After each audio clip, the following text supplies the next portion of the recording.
Le livre du ciel, tome 6, 15 août 1904. La mélancolie est à l'âme ce que l'hiver est à la plante. Le triomphe de l'Église n'est pas loin. Ce matin, je me sentais tout opprimé, et la mélancolie remplissait mon âme. Il me semble que Jésus béni ne m'avait pas fait beaucoup lutter. En me voyant ainsi oppressée, il me dit « Ma fille, pourquoi cette mélancolie ? Ne sais-tu pas que la mélancolie est pour l'âme ce que l'hiver est pour la plante ? L'hiver dépouille la plante de son feuillage et l'empêche de produire des fleurs et des fruits. Et si l'allégresse et la chaleur du printemps ne venaient pas, la pauvre plante resterait stérile et finirait par sécher. Il en va ainsi pour la mélancolie de l'âme. La mélancolie dépouille l'âme de la fraîcheur divine qui, comme la pluie, fait reverdir toutes les vertus. La mélancolie rend l'âme incapable de faire le bien, et si elle le fait plus par nécessité que par vertu.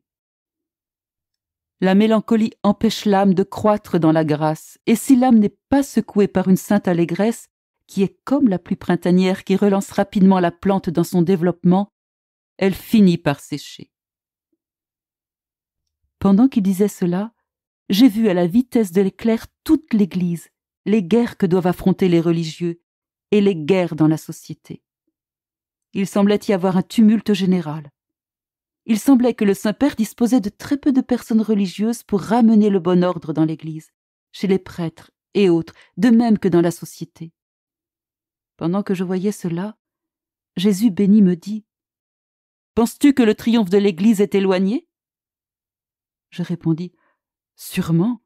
Qui pourrait mettre de l'ordre au milieu de tant de bouleversements ?»